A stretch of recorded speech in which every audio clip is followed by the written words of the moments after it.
This is the Get a Life podcast. Ex-Cult Conversations. Hello, everyone. Welcome back. Today we have actually a really important podcast that we've been wanting and working on for quite a while, and talking to teachers and principals that have landed in our inboxes. And we're going to shed some light on OneSchool Global. That's the schooling system that is inside the PBCC. First of all, I just kind of want to clear up some messages that kind of come my way. And I think the biggest thing, that the reason why we pick apart and put everything down for everybody to see. Did you see that? My plant just fell over. I saw something move. I was like, that was my dog. That's my, hang on. Just explain. Sorry, my dog knocked over my plant, and it's one of my favorite plants. So I had to pause and go rescue it. Anyhow, retrieve her weeds. Anyhow, so what I was saying is, I just wanted to clear some air about some stuff that landed in my inbox. And we understand that hypocrisy, and I mean, it happens everywhere, right? We're not blind to that.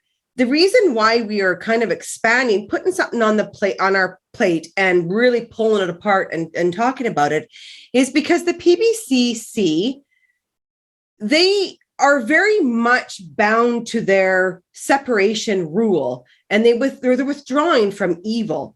And the reason why we come in and we really allow the listeners and viewers an inside look at the hypocrisy of that is because of this rule that they live by. So as we go into the OneSchool Global stories, we understand that bullying happens in every school system. The reason why we're exploiting it in here is because they're proclaiming that they're keeping the children from this kind of stuff, yet it's just as rampant and is in there, if not more, than in any other school system. So it is one of the biggest things that I just kind of wanted to clear up, that we understand this stuff happens throughout the world. We are just choosing to let the listeners and viewers know that these people claim to not have this kind of stuff inside there. And that's why we're showing them where it is. So with that, we have a recording from their Strive 23 seminar that they had a while back, and it's to do with OneSchool Global. And we're going to play that for you. Some of you might find it boring, but that's okay. We're playing it to for the reason inside it they talk about this new anti-bullying program that they're installing. And so we are giving the listeners an inside look at what they came across in Strive 23 for their OneSchool Global for 2023. Is this the real voice of Bruce Hales? It's not Bruce Hales. It's not. Okay, who is it? It's David Haney from Armadale. Okay. But you have to understand, so I think Gareth Hales was a part of this. I think Dean Hales was a part of this, wasn't he? Oh, and John Anderson. Yeah. So they were all there. It just, there was other people that took different sectors of the Strive 23. So I am going to play this for you guys.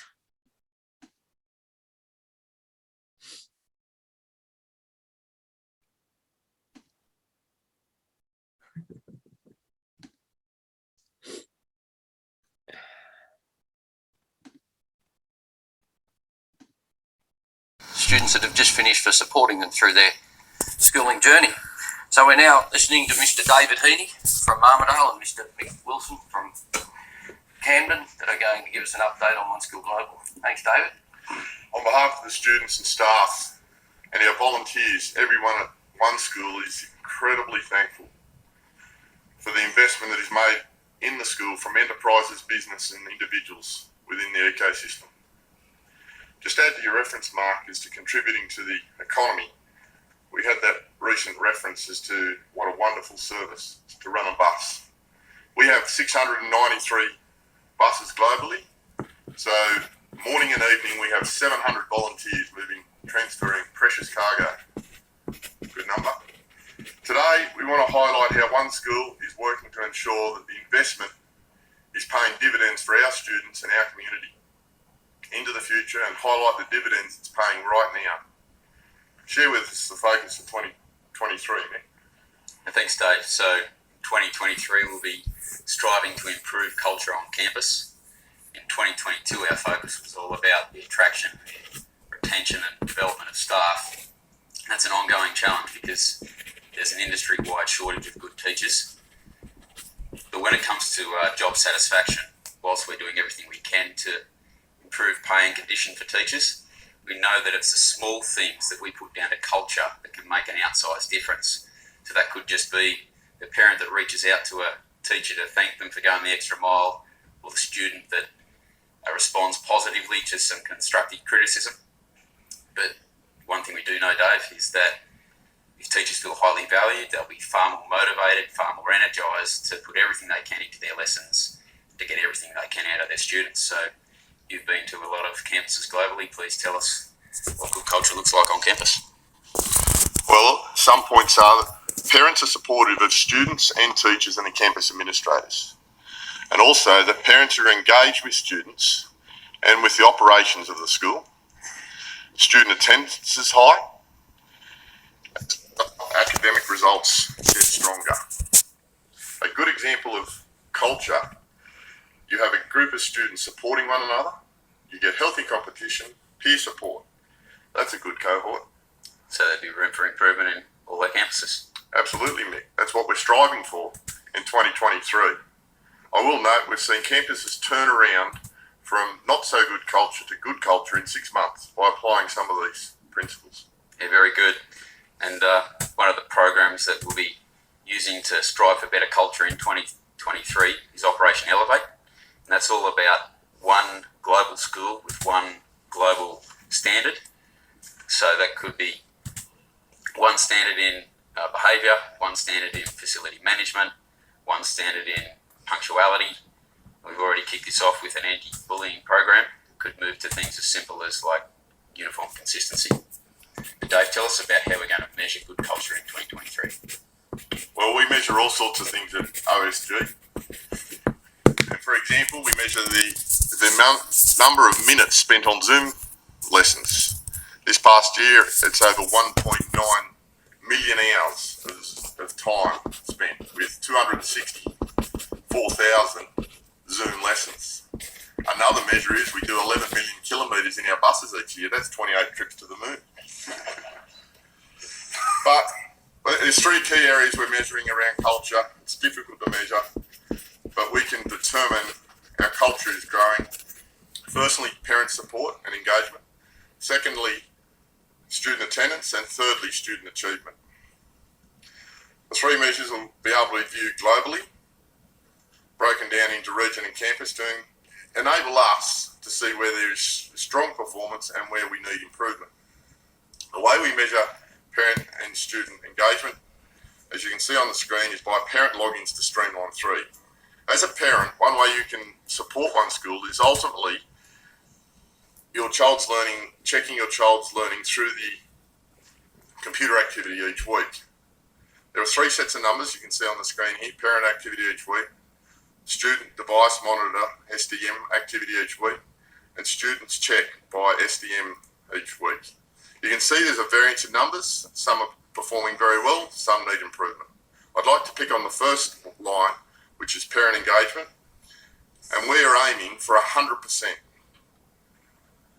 It's ambitious, but it highlights the importance we place on the engagement of parents with their child's online activity.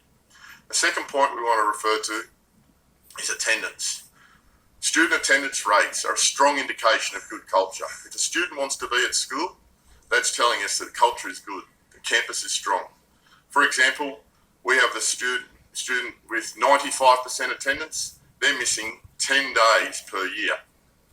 What we're aiming for in 2003 is 97%, At the moment, we have campuses down as low as 78% and some at 96%.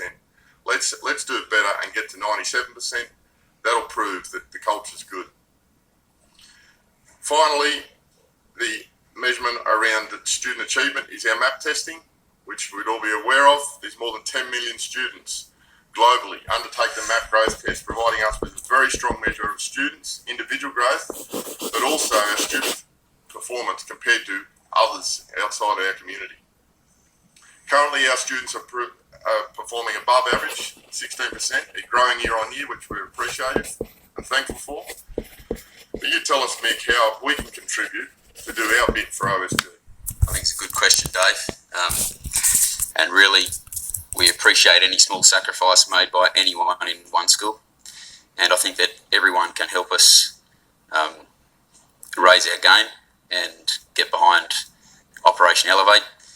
Staff tell us that they want to keep the community, that is the community feel within our campuses. So we're all about keeping open lines of communication, particularly between parents and subject teachers. We feel that that helps to break down barriers, build rapport, and present a united front to students in view of their progress. I'd just like to put in a bit of a plug for the CA teams. We're always looking for fresh talent on the campus administration teams. These are the guardians of our ethos. So if you do get a tap on the shoulder to join a CA team, just remember that variety is the spice of life, and we can promise you plenty of that and a lot of fun along the way. That's good. Staff also tell us that the support of the ecosystem and individuals within it, OneSchool Global is like no other school. The value of financial investment in OneSchool by the ecosystem can't be understated. However, it is the additional engagement and volunteer support that helps us provide dividends to the community from this investment. Our students are the community and business leaders of tomorrow, and anything we can do to increase the success in that investment is the investment of the future of our community.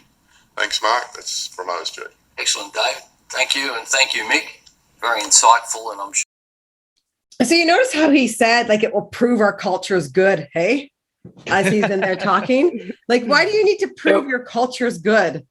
Yeah, it was hard to hear some of it, but I liked the variety is the spice of life.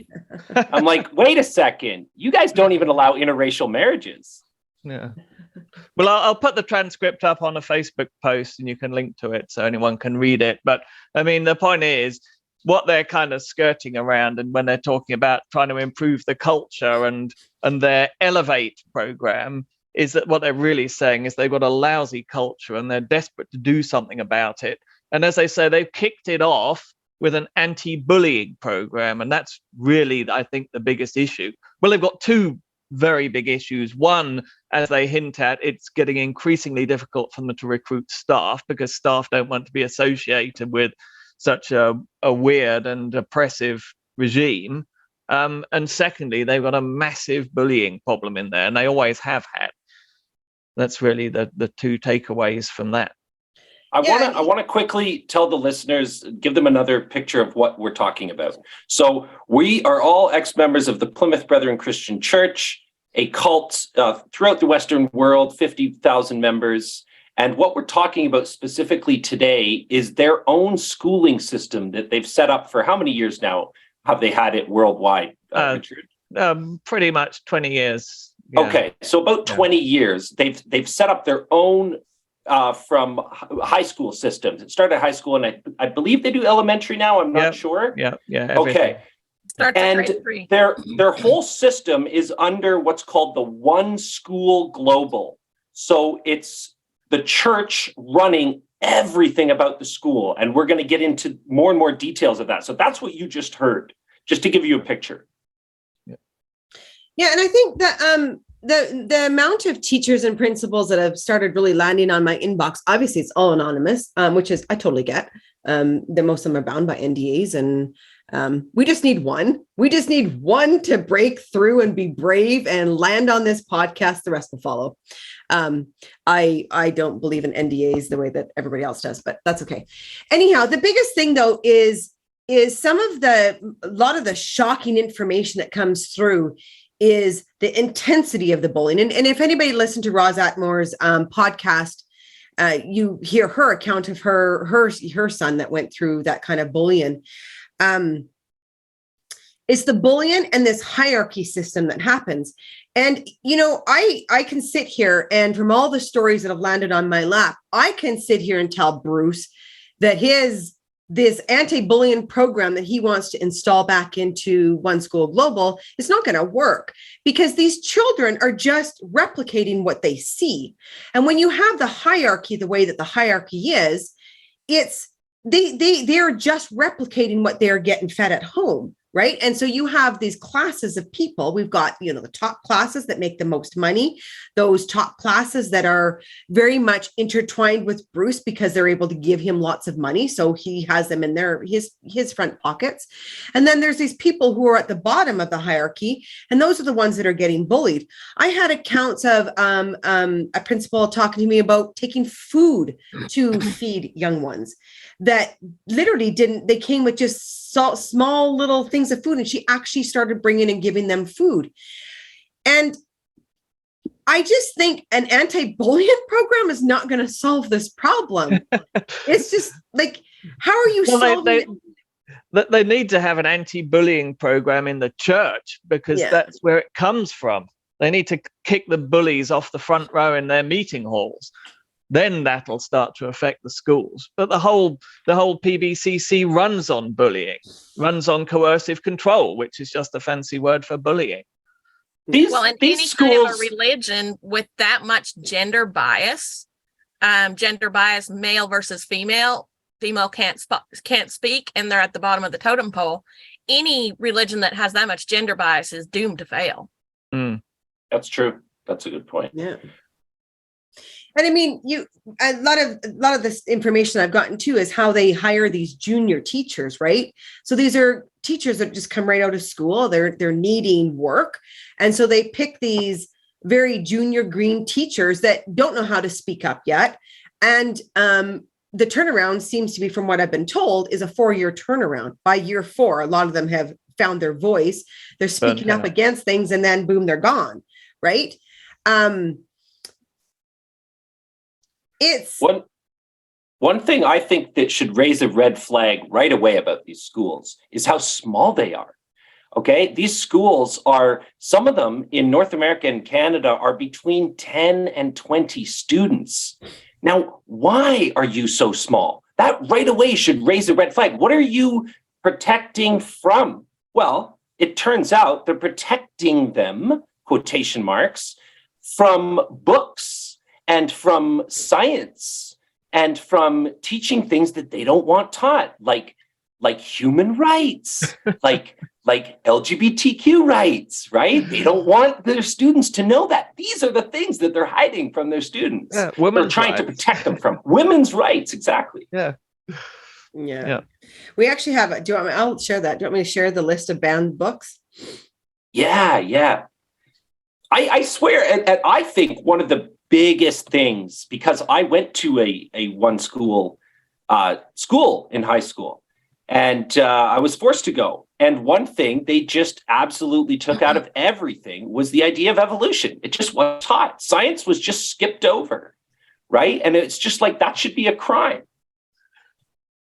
So this is from 2013, obviously. And from what I've heard, I can only imagine it's gotten a little bit more stricter, but I'll attach the link to this, and we'll just kind of give a really quick brief view here. This is 44 pages of banned books. It is, so it's way too much to go through in a yeah, podcast. But scroll down a bit, because there's some very funny ones. I want to give one of the first ones in the list there to the listeners listening. One of the first books is Introduction to Picasso. What the fuck? What did you do? Or even just the Osborne Complete Book of Drawing. I mean, my daughter's an artist, and she had all of these.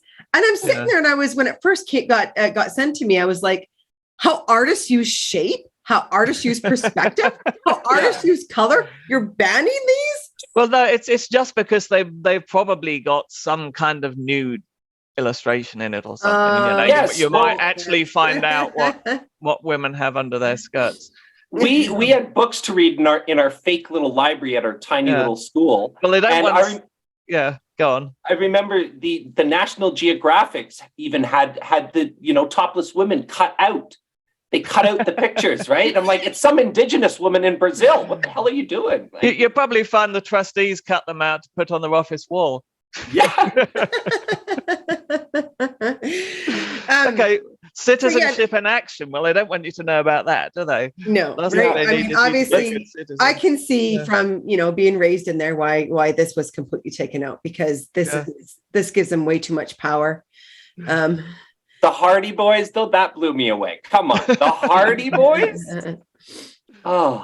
Oh yeah, I think there might have been a picture on the cover of a girl wearing trousers, so that would obviously be unsuitable. That's right. Yeah. That's right. Women aren't allowed to wear pants in the Plymouth Brethren Christian Church. Why? Nobody knows. Beatrix Potter? This is Beatrix Potter on there. It does say Beatrix Potter on there. Wow. I mean, gracious. Oh, I saw it was also a book about pirates. I'm like, come on. Yeah. I mean, come to think of it, I don't think Peter Rabbit was wearing underpants in some of those pictures. The fish that grew legs?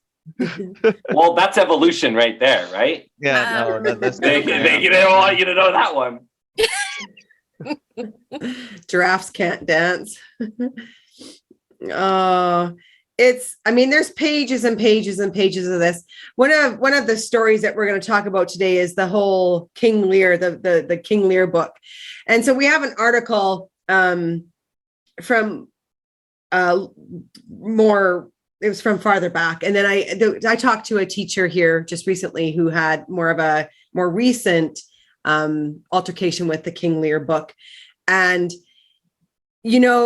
this teacher's perspective was that in King Lear, there's some back talking that happens, right? They've got, I am not familiar with that book anymore. I mean, that's been and gone in my brain. But there, I guess she said there's like back talking happening in it. So King Lear, she had matched up with somebody else to do this King Lear project. And it was the morning before or morning of, it was all of a sudden just taken off. So they don't get given guidelines. They don't have this list of banned books. She says they have to get their stuff together and they hope for the best. And in this case, it was taken away. And she said, but yet Hamlet is okay. It's got depression and suicide, and that's okay. But books with talking back are not okay. And that just goes right along with Bruce Hales's whole theory that we're very much aware of, that he's really allowing in there, is that they're teaching them that it's okay. You're better off to, take your own life in there and go to heaven instead of leaving and go to hell. Yeah. So it made sense when she told me that. I knew exactly why that was allowed like that. But they, again, like not having guidelines, she said that they really don't have much communication, especially if you're a female, especially if you're a single female, not married. Communication is just horrible in there between them and the lead associate, the people at the top, right? Yeah, and I can tell you why they don't have that book list, because the Brethren know perfectly well that banned book lists are a kind of a symbolic of oppressive regimes, and they don't want it leak. Obviously, someone's leaked this, and so then they go and take away all the banned book lists, and they only in the hands of the trustees, rather than handing them out to the teachers, because they don't want anyone to know they've got a banned book list. Yeah, but too late. The Taliban use banned books lists. Like, I'm pretty sure the Taliban are another group. I'm quite sure they do. Yeah. And the Nazis did, and communist Russia, and other nice people like that. Yeah, exactly. Like, it blows my mind. And like, some of these books are just 12th Day of July. Really?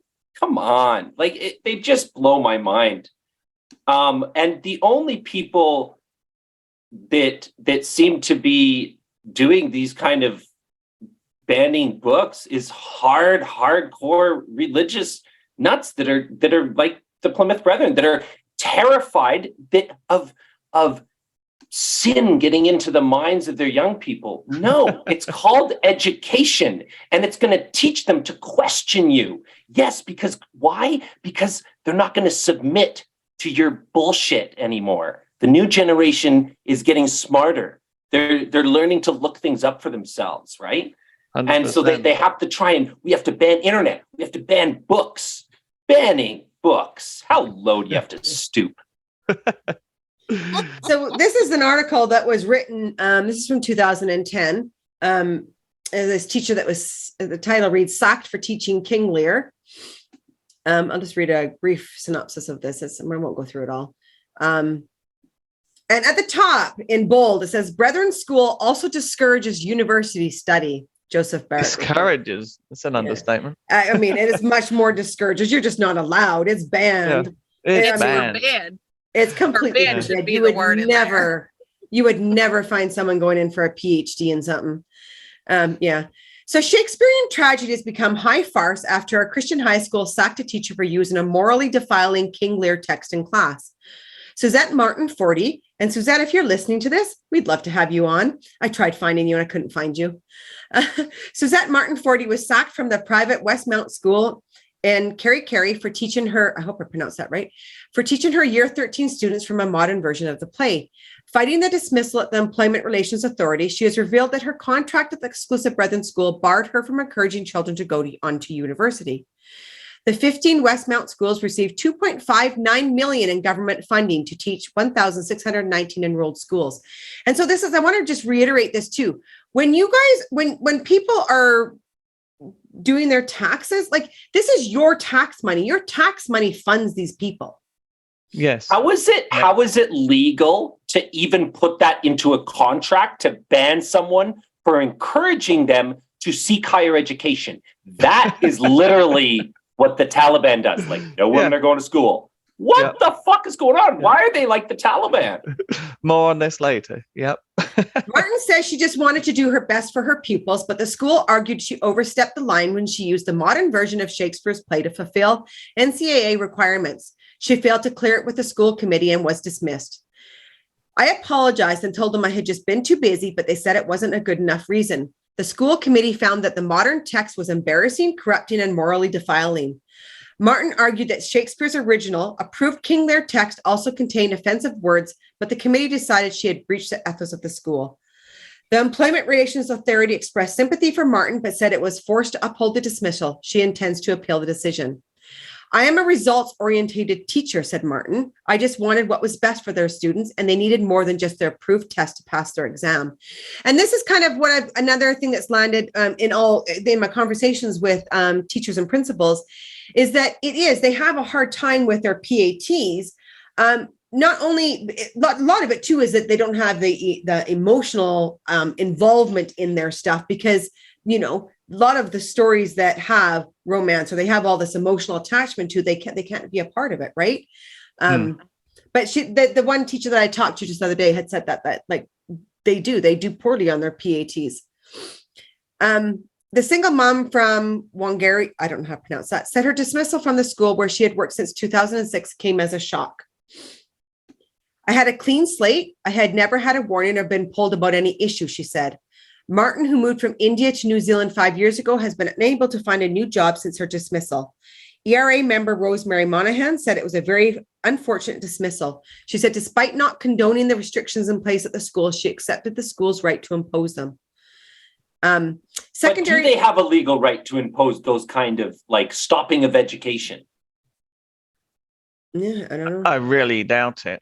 Well, you know what? I'm gonna let you in on a little secret. So I had a teacher tell me that they openly admitted in I think it was a grad ceremony or something like that, something to do with grad. They openly admitted to bribing authorities in New Zealand to let them run schools the way that they wanted to. And the story in behind that I was told was quite funny. Sad, but it was funny with how all the teachers were absolutely shocked that they were sitting there admitting this in front of everybody, you know? So, I mean, and we know from being in there that this kind of stuff happens all the time, right? Yeah. So, I mean, yeah. I mean, it is a bizarre thing that inside the Brethren, And I guess because there was a lot of parents there at a grad ceremony, they kind of felt this was a Brethren situation. They'll actually brag about breaking the law and brag about illegal stuff, and you actually get kind of brownie points for being a clever person who's managed to get around the authorities. And yet externally, they brag about, how law-abiding they are.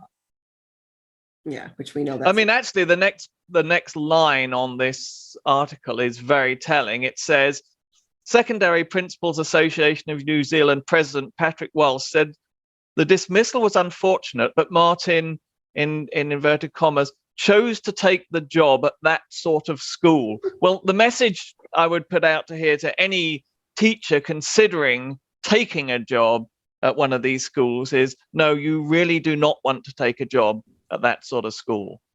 Never mind if they're offering you slightly better pay, it's not going to look good on your resume, and it's not going to further your career, and you're probably not going to last.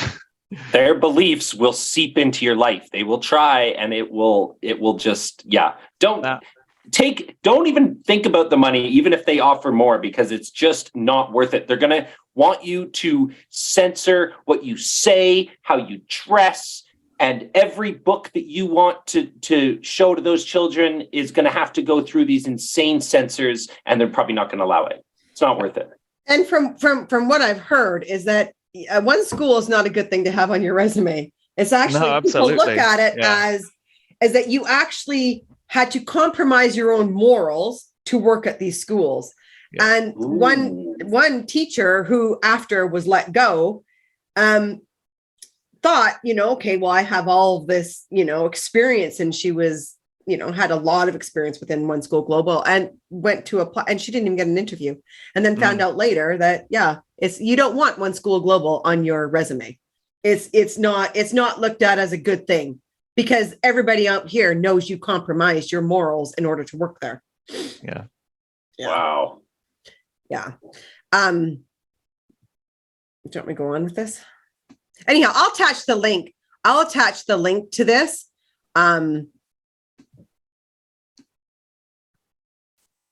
Yeah, it's an in-depth article. I'm not going to go through and read it all.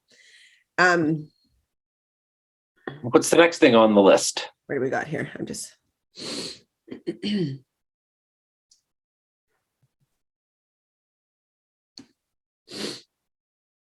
Here, I'll let you dive into this, Richard.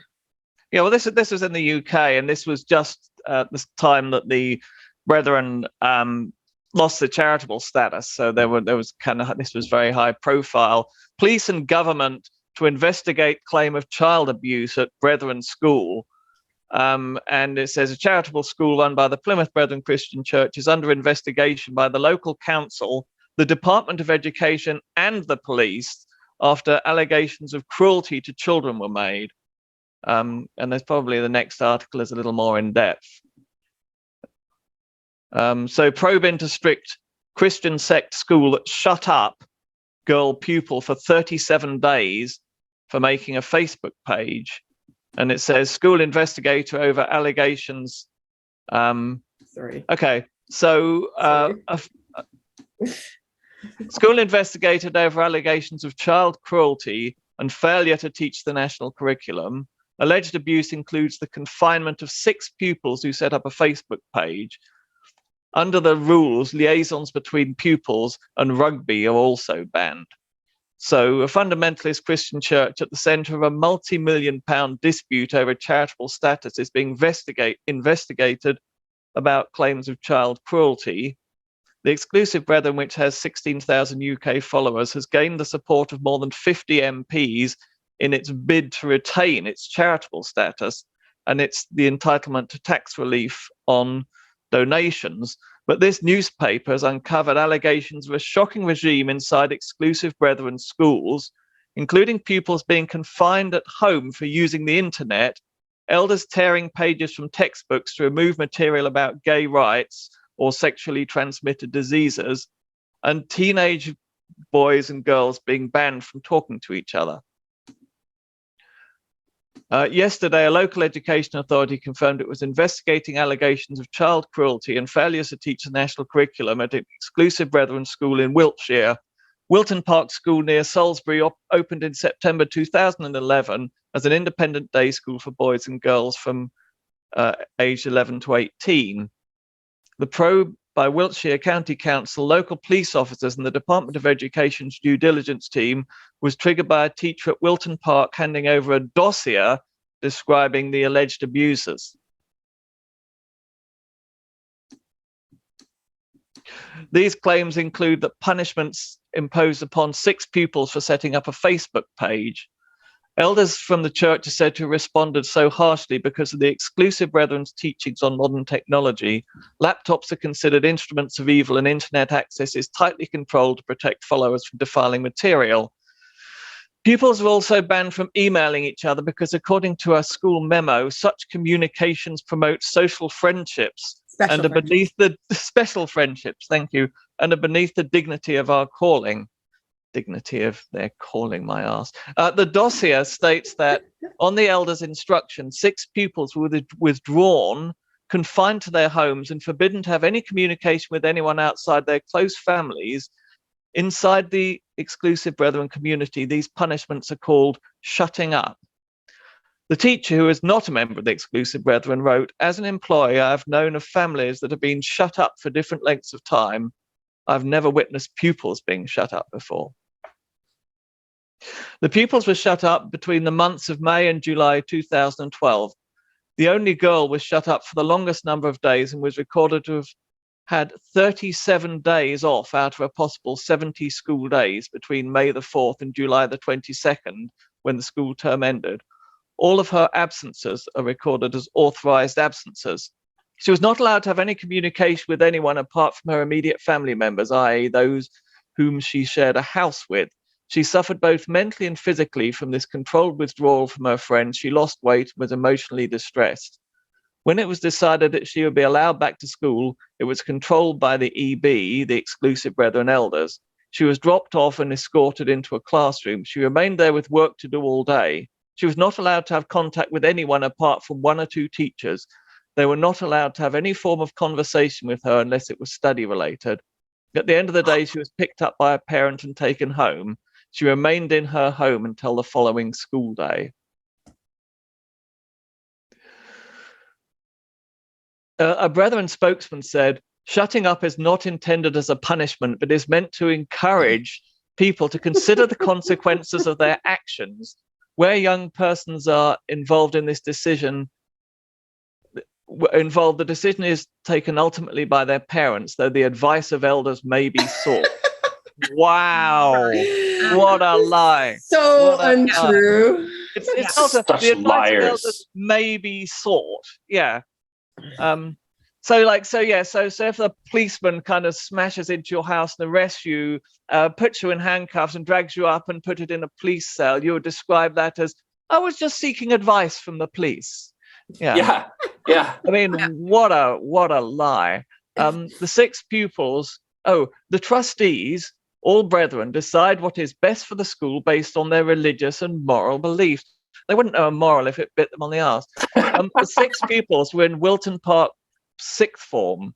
These boys and girls aged 16 to 18 are subjected to gender segregation at all times to reflect the school's commitment to biblical values. Liaisons and relationships between pupils are prohibited and monitored using CCTV. Other stipulations include teenagers being forbidden to attend university or public events such as Premiership football matches. Pupils seldom play any competitive sport and have been banned from playing rugby by the church's Australian leadership. As the dossier compiled by the Wilton Park teacher reads, the 6th form boys at the school are a very athletic group and they wanted to start playing full contact rugby. They put forward a very articulate and well thought through presentation as to why they felt this was necessary. The trustees told them they would come back with an answer within 24 hours. Teaching staff, the answer as dictated to them by Australia, and Australia is in inverted commas, and we know that when the brethren say Australia, they mean Bruce Hales, was clear that full contact rugby should not be played as it promotes savagery. Whoa! So for exclusive brethren schools in the UK, Decisions are no longer made locally or even nationally. Well, that's true. I was a trustee. Everyone knows that. Teaching staff at Wilton Park must also abide by strict codes of conduct and dress as set out by the school. Female staff must wear dresses or skirts at least knee length, and clothing must be modest and not revealing or low cut. Male teachers must have short hair and shave. The launch of the investigation comes just weeks before the exclusive Brethren's appeal against the Charity Commission is heard by a legal tribunal. The commission recently decided the church did not qualify for charitable status.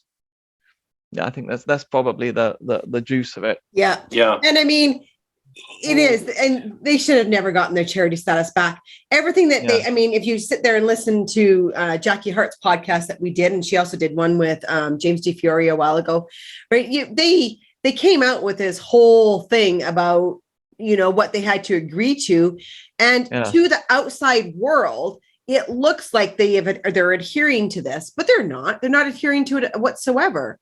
Right? Well, I mean, the interesting thing is I was in the Brethren when all this was going down, and I saw what happened in the local school in Cambridge in response to this, and it triggered absolute panic. Suddenly, I mean, they had all these censored textbooks with pages pasted over and pages glued together. Suddenly, they had to have a massive expense. They had to chuck away all the censored textbooks and buy new textbooks. They had to replace all the censored textbooks just overnight, because they knew they were being investigated by the Department of Education. And it's absolutely true about this. There's a further article where the Brethren deny that there's a segregation of male and female students, but that was absolutely true. And they did all that. You couldn't sit, a boy and girl couldn't sit next to each other at the same desk.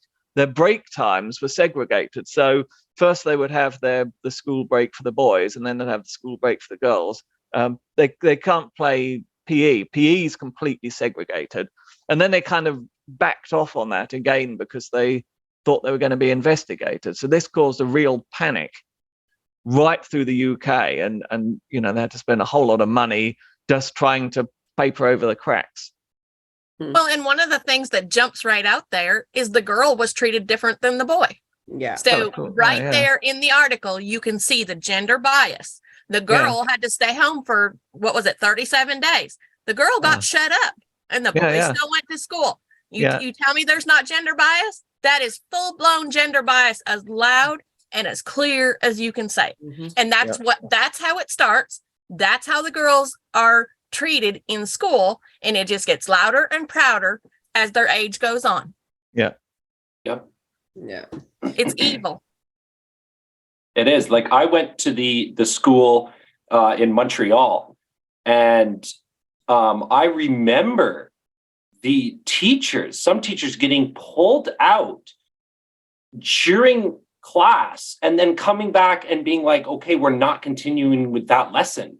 And it was, I can't remember what it was. It was science related though. And I was like, this is insane. Like, what do you mean we can't go on with that? Also, back then we were forced Bible study, which I didn't know I was an atheist back then. So that's forced religion on me. No, I'm kidding. But like, that was like a serious class, as we all had to take Bible class. And I remember the teacher also got in trouble, our math teacher, because we had to do up a budget based on living in a 1-bedroom apartment, having a car lease and everything, and paying rent. And the kids objected because they were like, we'll never have to do this. And one of them complained to their parents. And sure enough, it came back and I was blown away. And he was like, no, we everyone needs to know how to do this. And they were like, no, we're never going to have to do that. I remember there was 14 kids in my school. Like, that's insanity. And there was 12 in my class. So that means, I can do a little bit of math, but that means there was a class with 2 kids. Like, that's awful. Yeah. Right. I remember, gym class was actually taught by a real phys ed teacher, which was good.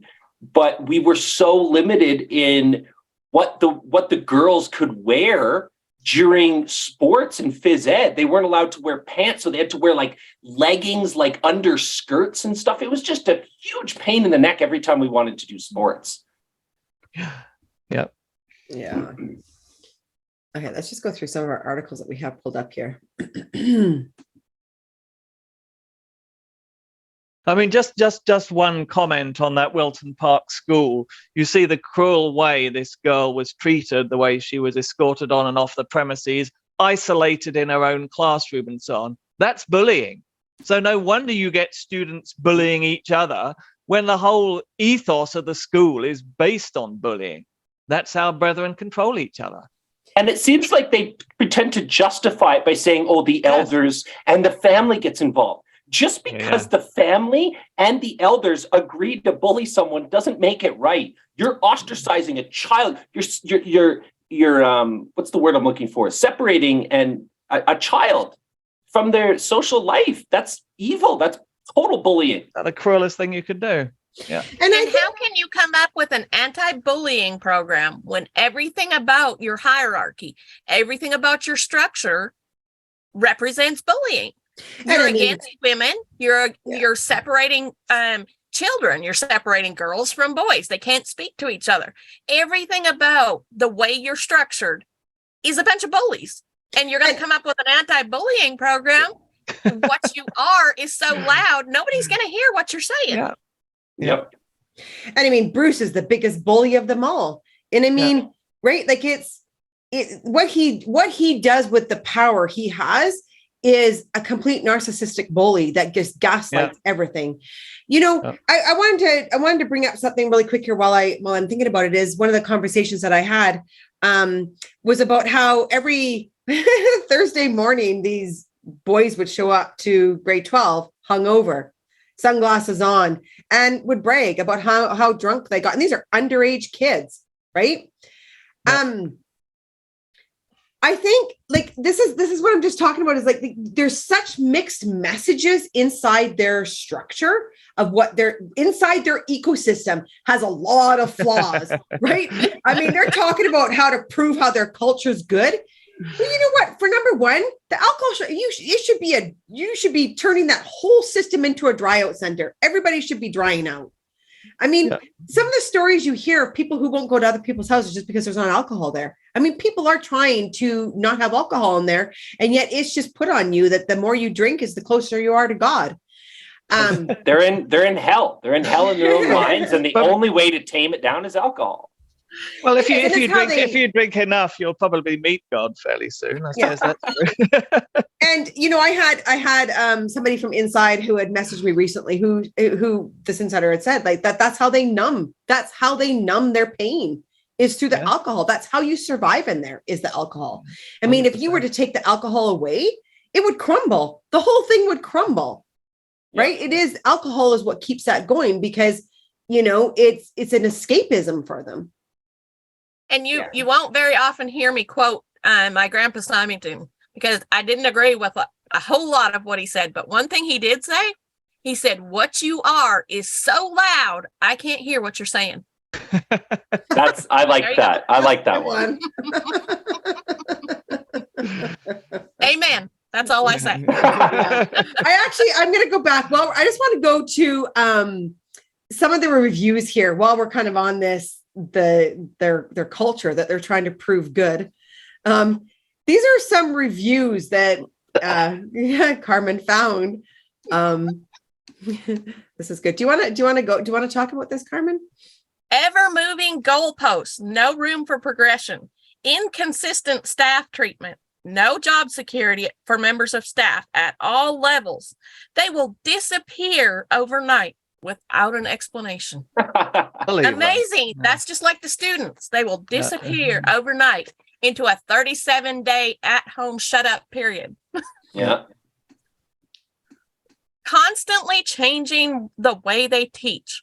Very poor leadership. Well, that's in the church too.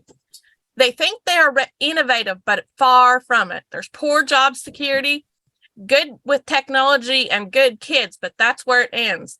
They really think they are cutting edge, but sadly far from it. I spent 8 years there, each one getting worse. I think that's funny. I think that part's really funny because they really do sometimes think that they're cutting edge and really advanced to stuff. And it's hilarious because they're so far from it. They're 50 years behind. He does not take HR does not take issues seriously due to the bureaucracy of the organization. exactly what we've been talking on. Reviews are not based on performance. There are no consequences for discrimination against employees or for supervisors that create hostile environments. And the title on that one? The title on that one is hilarious. It's called Think Twice. Think Twice. And I do. I mean, from everybody that's landed in my inboxes and I've talked on the phone, that is it. I mean, seriously, think twice before you sign up with these people thinking that, you know, oh, well, they've hired you and you're young and you're first just out. Yeah, no, it's not what you think it is. Yeah. It was very interesting on the previous podcast we did where two of the schools had visited the Museum of Human Rights in Winnipeg, and they'd asked for displays to be censored so that you couldn't see displays about LGBTQ rights or women's rights. And the comment, the brethren spent probably millions of dollars in 2 years and a 600-page report by a top lawyer, Gerald Shipper. No, 3,000 pages. Oh, yeah, I was going to say 3,000 pages. Wow, that's a telephone directory. But their law and all this legal activity was to try and prevent the names of the schools being published. And the reason that their lawyer gave why they didn't want the names of the schools published is that it would make it difficult for them to recruit staff. And that actually was about the only honest thing he said. And it is true, because people don't want to work for this kind of school. Like, you have to sell your soul to the devil. They couldn't find a lawyer in Winnipeg, in North Dakota. They couldn't find one even in Manitoba, not even in Saskatchewan. They had to go all the way to Calgary, Alberta to get a lawyer that thought enough like them to represent them. And he got a 2-year case. Imagine what his bill is. Yeah. 2-year case. And 3,000 pages. Oh, my word. And I mean, if anybody is not familiar with Shipper, well, just Google his name and tie it in with exclusive. Google Gerald Shipper. Yeah. Just Google it and then add in PBCC and exclusive brethren. You'll get it all. Yeah. And then if you want to go down the conspiracy rabbit hole, look at a picture of Pierre Polyev and see if it looks like his son, you know? Just say it. Okay. Yeah, okay, this one. The school does not value the time or expertise of its employees. Because they are a private school, they take advantage of any local laws that allow them to place any teacher into any subject. For instance, rather than have a teacher with a degree in teach math, they will have them teach English, science, etc. They do this out of convenience for themselves. It's easier to coerce the math teacher to teach English than it is to hire a prosperous English teacher. The lack of appreciation or value of the teacher's expertise, the ignoring of our field of degrees, and pushing us into subjects that we are not qualified to teach. This decision strongly negatively impacts the students, and the effects of it are seen heavily. As most students are very poor in basic grammar, spelling, and math, and as a result of many English teachers, elementary teachers, not having a degree in the field of elementary teaching.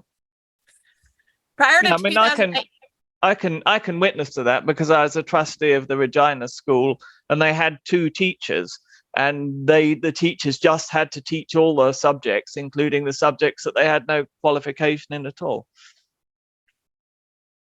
Prior to 2018, the school did not have a system in place for administering raises each year.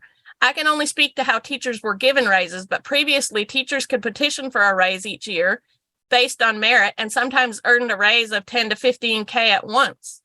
In 2018, the school created a legitimate HR department, which decided teachers could only earn a 2% raise each year, and merit could never count into the salary of a teacher. This difference led to a huge income disparities between teachers, which the school attempted to hide from all new hires. And I can already tell you what that is. The women got paid half what the men did. Yeah, I'll bet. Wow. Yeah. The school heavily overworks its staff.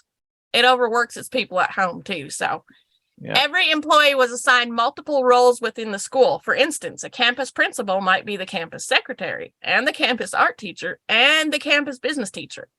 This led to many staff members being put into positions for which they were not qualified for and being overworked.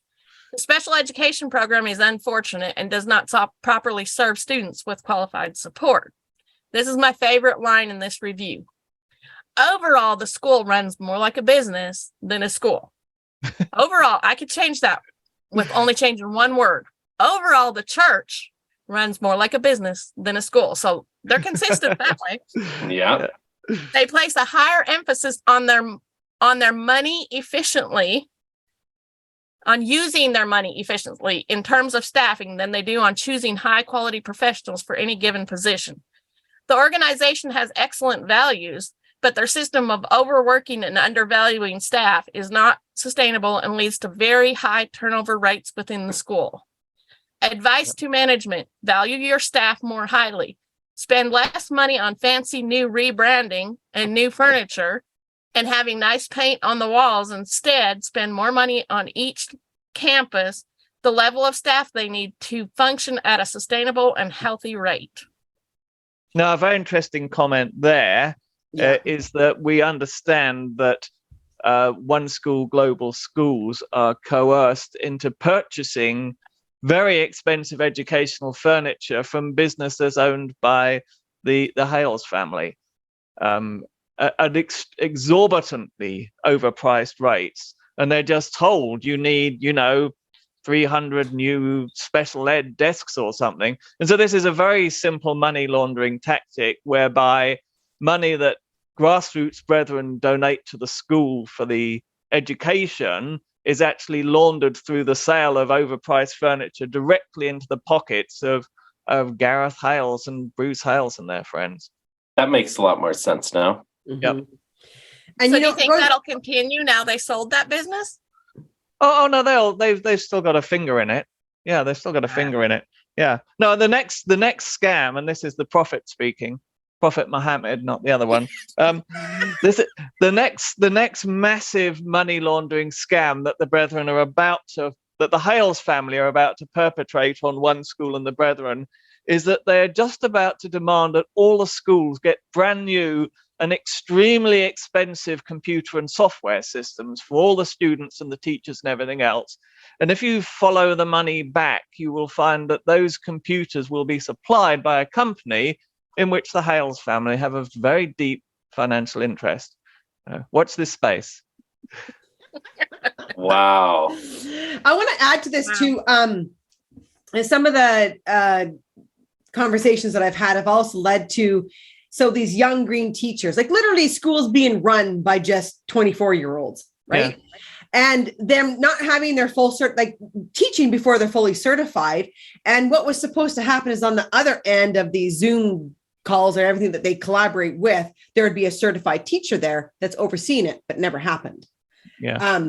Another thing that I just want to really quick bring up is on the topic of money is consistent reports being brought back to me about money that the kids raise for certain things all of a sudden going missing. Yeah. No, I heard about that when I was in I was in the brethren. Yeah. Was that in no, we won't say where it was. We won't say where it is. Yeah. And I mean, not just once. It's like it was multiple times. The conversation I had just yesterday was quite substantial, right? Was it was over 10 grand. Yeah. Right. And I mean, that's how disappointing and how heart-wrenching it must be for those kids who have to, sit there and work their butts off raising this money for either whether it's grad, whether it's a trip, whatever it is, right? And then that money to be all of a sudden gone. Let's say stolen. Oh, 100% it was stolen. Absolutely. Yeah. Stolen by the church. Yeah. And someone sent me the math recently that they did on the donations that Bruce Hales gets every month in care meetings. And I think they averaged it out to about 6 million a year. So that's that's just, on those simple little donations that he gets once a month from different brethren cities. Yeah. Tax-free, of course. Yeah. Tax-free 6 mil. Yeah. So I want the listeners to understand too, that we're not reading. These are not reviews from way back when. This next one Carmen's going to read is literally from July 31st, 2021. And the title is Avoid ! Teacher in London, England. Yeah. And these are publicly available things too. Like people need to understand these are posted on Glassdoor. These are posted on Indeed. So if you think we made them up, just go look it up. They're there. OneSchool Global on any hiring site. Read the reviews. Yeah. The teaching staff have no voice. Without all decisions are made above without regard of how things actually work in the classroom. Constant changes in pedagogy. The behavior of the older students is generally ignored or not dealt with. The teachers are undermined by senior leaders. Most staff feel there is no job security. If your face doesn't fit, you disappear. Lots of examples of constructive dismissal and bullying. Whoa. So that's bullying of staff by the trustees. Wow. So that's where that comes from. Yeah. Wow. Poor communication in all aspects. Staff do not feel valued. There's lots of paper pushing with no benefit to the teachers or the students. Advice to management. Listen to your teachers. They know what is best for the students they teach. When you send out a questionnaire, actually look at the answers and deal with the issues that are being raised. Don't pick and choose to deal with the girls, but not the boys. Constant changes are unsettling for the students and staff. Communication needs to be greatly improved between regional principals and teachers. Spend money on necessities like staff and resources rather than rebranding and pointless national conferences at NEC. That's hilarious. That's funny. Yeah. Man, this like their whole schooling thing, we need to get some reporters to go and like check out the schools because they're technically public schools, kind of, aren't they? Like, well, a lot of them are funded with taxpayer money. That's the real scandal. Yeah. Yeah. So they should be. So reporters should be allowed to go in and look and just check out these books. See if you find any pages with huge black marker through them, like mine was. Yeah. And pages glued together, or the page 124 and then 127. You're like, what's going on here? I mean, think about it. Some of those students might be hiding Beatrix Potter under their bed, under their mattress, reading it secretly at night by flashlight. And if you're a Brethren member and you're listening and you're a young person, the reason they don't want you to learn certain information is because you will see through the bullshit. You will eat the apple that Eve ate, and you will magically get information that will go, oh my goodness, they're full of shit. That's what they're trying to hide from you. Yeah. All right, 2.0, no job security. Difficult to rate on the surface, they see themselves as modern and go-getting, but in practice, they limit their staff by forcing constant change on them.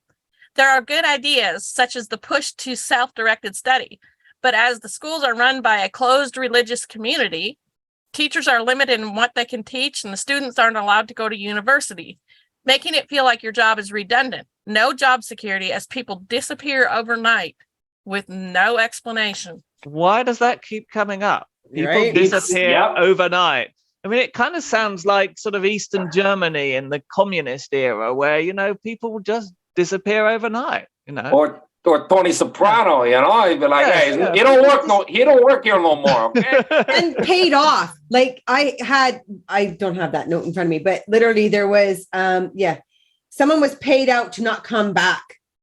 And Exactly. So, I mean, and then they close these teachers and principals in with these, big long-winded NDAs that make them fearful of saying anything. And what I'm telling you is that, no, if you get enough people together and, you can all end up in my inbox, that's okay. Well, I'll get you all together and we'll do this all together. We'll come forward as this big, huge podcast. We'll all do it together. To me, it's more important to help these children. I am so much about the children. I think that's why I did Day Home for so long. It's just, that's your future generation. These are our future generations. These are our nieces and our nephews. These are those people in there that I think if enough people come together, there is a huge, significant change that we can make to free these kids. And I mean, I'm not saying that we have to take the PBCC down. That's not what I'm saying. But it needs the chains that are on there, the locked doors that they're in behind, that has to go. And if they're not going to change, there is no way they should be getting government funding. No, taxpayers don't want their money being used for this kind of crap. Exactly. Yeah, exactly. It should be a crime to withhold information about certain sciences in school, right? Like these are fundamental things. They're being withheld from information. And human rights, like the fact that they don't teach them about rights, that should be illegal. Look at the title on this one. This title, literally 1.0, run for the hills, ! And it's from September 10th, 2021. So still, again, very recent. And this is United Kingdom. So this is for all our friends over there. Yeah. That hits pretty close over there. This company felt like they are cutting edge, but in reality, they move the goalposts almost daily. The workload is unrealistic and management in head office is appalling. They pretend to listen, but then stab you in the back as quick as they look at you. Unprofessional behavior. And, here we go again. People just seem to disappear. No word of warning, just gone. This is so fucking mafia-like. It's freaking me out here. Like, where do they go? Are we sure they're okay? Is anyone checking on these people? Yeah. Where are the bodies buried? James would have a heyday with this. Well, I know their meeting halls have got their own graveyards. Maybe their schools do too. Yeah. Well, I mean, maybe it's Brad Mitchell and he's getting his biker gang together again. If this said Canada, I would think it was talking about Maple Creek because that's what happened to the young people. They just disappeared. Yeah, They got thrown out on the street, disappeared. Yeah. And long hours, no work balance, poor CPD, awful management, unrealistic expectations, ever-changing goalposts. Seems like the Lord just seems to turn corners at an awful high rate. Yeah, right? They just donuts. Donuts in the road. Yeah. This is a race course. Exactly, NASCAR. Okay, rough with the smooth. The biggest concern for teachers during my time at the school was job security.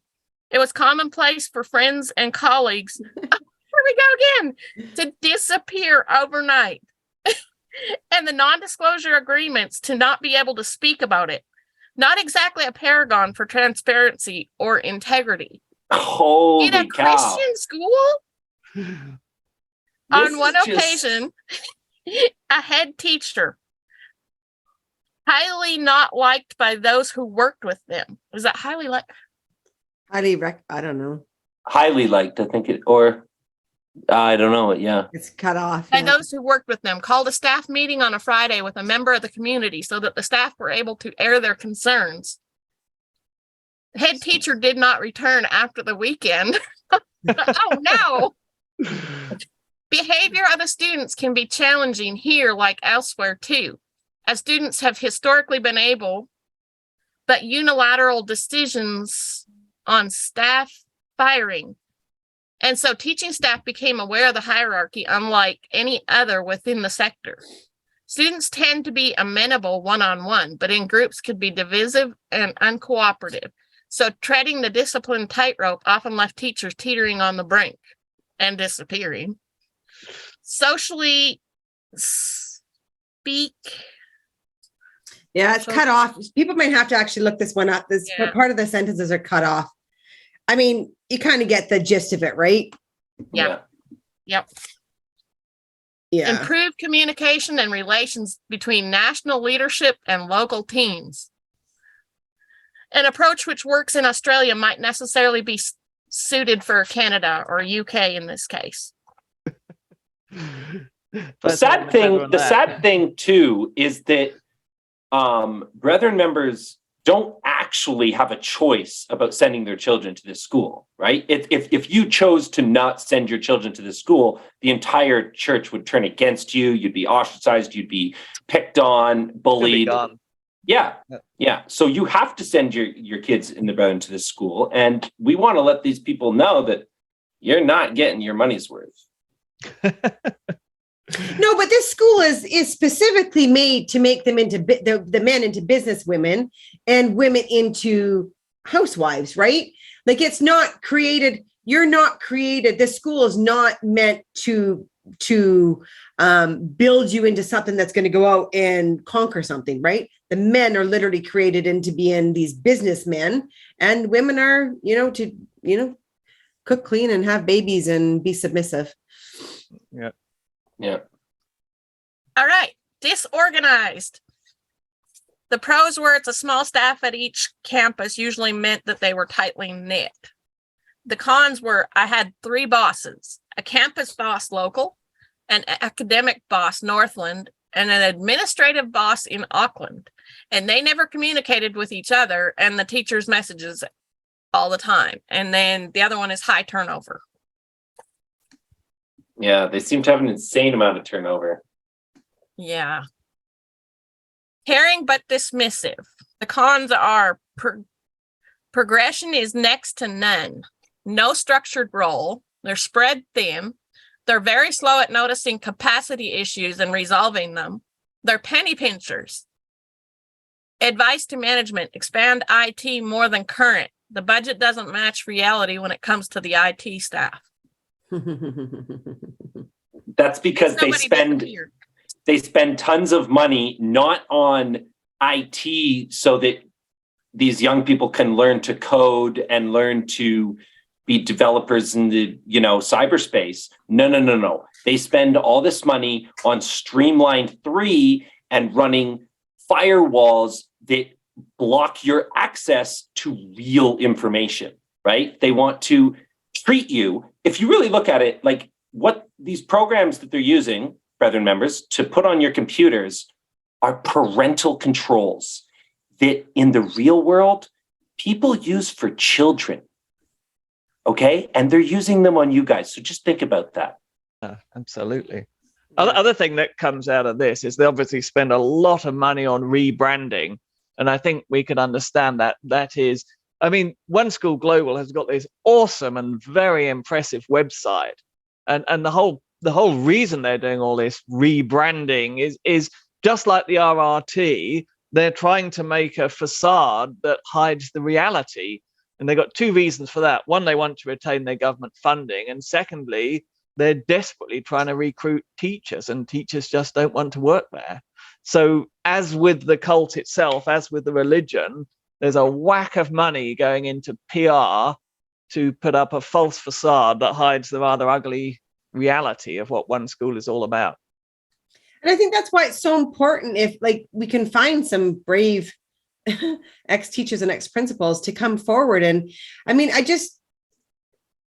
hate saying it like this, but if we truly, to me, it's like, if we truly care about this, you kind of get through that fear mongering and get to the actual action that needs to happen. In this case, we need to expose this stuff so it can get investigated.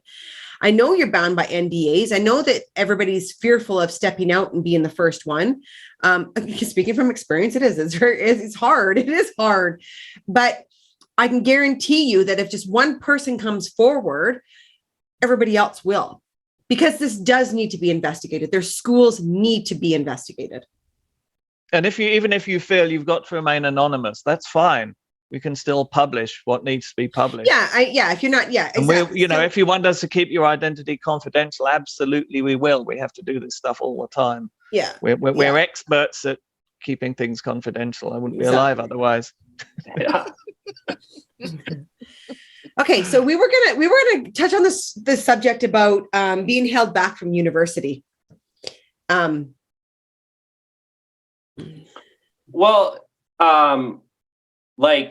I went to join the military, I showed up with my high school diploma, and they were like, "Yeah, where's your transcripts?" Right. So right there, that shows you that. By the way, if you go to OneSchool and you ever try and probably get a government job, that piece of paper might just be a piece of shit. It might be nothing. So I had to do a GED just to get into the military, right? And so that's how much they suppress further education. It's a crime that I never was able to go to a school that allowed me to get the credits to go on to CEGEP in Quebec or on to university, right? Yeah. So what you're saying is that even if you were to say you left the Brethren and then try and attend university, you won't be able to get in because the university won't recognize your grades. Exactly. Like you'd have to apply maybe as a mature student and write an application. But yeah, generally speaking, you do not have that option after because you just don't have anything for them to go off of. Yeah.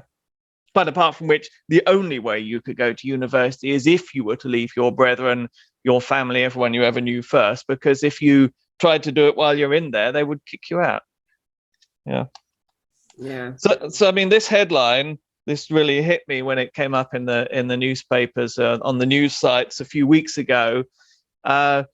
United Nations condemns the Taliban decision to bar women from universities. And of course, all the Western nations are horrified about this, shock, horror, look what the Taliban's done. But the Brethren have been doing this for the last 60 years. My father, who's just passed away in his late 80s or early 90s, was about one of the last people in the Brethren to actually attend university, because back in the 1960s, suddenly it was stopped. Persons who had even completed their studies at university left without graduating. And persons, and this is hard to believe, but this is actually in printed ministry, persons who had obtained a degree were told by the leader at the time, James Taylor Jr., to put their degrees in the toilet and piss on them. And a lot of them literally did. They actually put their university degrees in the toilet and peed on them. What the fuck? When I was a kid, I was going through the attic space in my parents' house where I lived. I was about 7 or 8, and I found this old earthenware jar right at the back corner, and I went through it, and it, much to my interest, it contained all my parents' love letters, which were rather sweet, and my father's university degree, which still appeared to be dry and intact. So obviously he very naughtily kept it. But again, I was looking through some of his old papers, and I found articles like brochures, scientific brochures. He was a physicist, research brochures that were published in the name of Dr. David Marsh, back in the early 60s. And then a few years later, further publications that were made in which he was just called David Marsh because he wasn't going to take the title of doctor, although he was entitled to. So I mean, wow. that's just so sad. Yeah, but yeah. So coming back to, it's astonishing the outrage, and you get countries even like Turkey and Saudi Arabia condemning the Taliban for banning women from going to universities, and at the same time, in our wonderful Western democracies like Canada and USA and UK and France, you've got the government funding schools that ban anyone from going to university, not just women, but anyone. Yeah. And this is government funded. This should not be happening. And politicians are taking donations from these exactly, people. They're being bribed. I mean, that's exactly what we were saying earlier, like the Brethren admitted to bribing New Zealand authorities to run the schools the way they wanted. So, I mean, I just pulled up this article. I just wanted to read what the United Nations said about the Taliban, and just let's apply that to OneSchool Global. Like literally on here saying, asking the authorities to immediately revoke the decision. Like this needs to happen with the PBCC. I do not get how human rights here in even just North America, right? Or even in the UK, like more in these, Commonwealth countries, is that this should have been taken care of back when they had ago. It should have been. Absolutely. I mean, Canada prides itself, and rightly so, on being right at the forefront of human rights. And yet Canadian provincial governments are funding these schools that ban university attendance. So this is what the United Nations said about the Taliban. So let's just apply this to the Brethren. Clear and present violation. United Nations Human Rights High Commissioner Volker Turk described the ban as another appalling and cruel blow to the rights of Afghan women and girls, and a deeply regrettable setback for the entire country, reminding that their systematic exclusion from virtually all aspects of life is unparalleled in the world and I might add, except of course in the Plymouth Brethren Christian Church, he upheld that banning women from tertiary education is all the more heartbreaking when considering their vital contributions over the years. Coming on top of girls being barred from attending secondary school, just think of all the female doctors, lawyers, and teachers who have been and who will be lost to the development of the country, said the senior UN official. Well, how many doctors, lawyers, and teachers have the Plymouth Brethren produced in the last 50 years? None. Zero. Exactly. How many amazing inventions? How many public records? How many great scientists? Yeah, they say they have amazing musicians in the Brethren. Let us hear them. Why are you like? He stated that suspending. Sorry, go on, Lane. No, go on. Yeah, he stated that suspending women from tertiary and higher education is in clear violation of Afghans' obligations under international law, adding that their rights to access all levels of education without discrimination is fundamental and unquestionable. That's the United Nations, guys. Yeah, that's I really think Nations. We need to contact the premiers and the education departments of those provinces that still fund these schools and ask them why the double standard here. I agree. I 100% agree. Because, of course, the Brethren claim that, of course, students can attend university. That, if that's what they choose to do. What they don't say is, if they do make that choice, they will be thrown out of the system and they will be cut off from their family and from their friends and from everyone they've ever known. Yeah, and also they get around it by saying that they can attend university now, but what they mean is they can do certain university courses that only are online, right? Yes.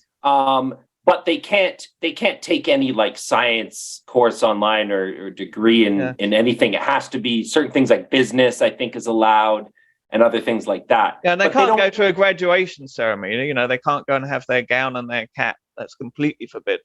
And the Brethren also offer an online, an online ABM, they call it, course, Advanced Business Management, which they claim is university level and will cost every student who does it will cost them $10,000 to take this course. And then they issue you a certificate, which is just garbage because it's not recognized. The only people recognize it are Brethren businesses. I wish Brethren people would understand this simple concept that just because someone is rich doesn't mean that they're smart. A good businessman does not necessarily mean a good economist, right? So think about this course being put together by a bunch of rich guys. Sure, that sounds great, but none of them actually have any education, right? Like like this is a made up course. They're just printing fake certificates. I mean, I can get one online too. Like, yeah. Well, I mean, a lot of things come from Mr. Hales too, right? There's somebody that we're going to bring on to our podcast. We're just lining things up, and she's got a lot to reveal in that, where she witnessed these fake courses being taken, and they're not real. They're just handed down from Bruce's regime, and they're made to feel real inside there, right? Yeah. But out here in the world, they mean nothing. I guess it's just Bruce. I reiterate again, Bruce knows what he is doing. He knows what he is doing. He knows how his system isn't broken. It's literally working the way that he needs it to keep this 55,000 people completely underneath his thumb. I can tell you, Bruce, that by the amount of people that come into my inbox, you got some cracks. And if you want to sit down and talk to me about those cracks, I'm very open to it. Yeah. I really hope he does come on the podcast. I've also got, did I tell you guys, I did up a workout regime for Mr. Bruce Hales. Oh, did you? Oh, that's awesome. Yeah. So Mr. Bruce, if you're listening, I want you to start with 1 push-up and 1 sit-up, and then get back to me and we'll go on to the next workout. Hilarious. We can't do a chin up because he wouldn't know which chin to go by, would he? Anyhow. Changing topics here. One thing I did want to go over, because I was listening to the previous podcast, is how they call people mental in the brethren. They love to do that, right? And that's just their dismissal. Someone's leaving the church or someone, wants to leave us. Oh, they're mental.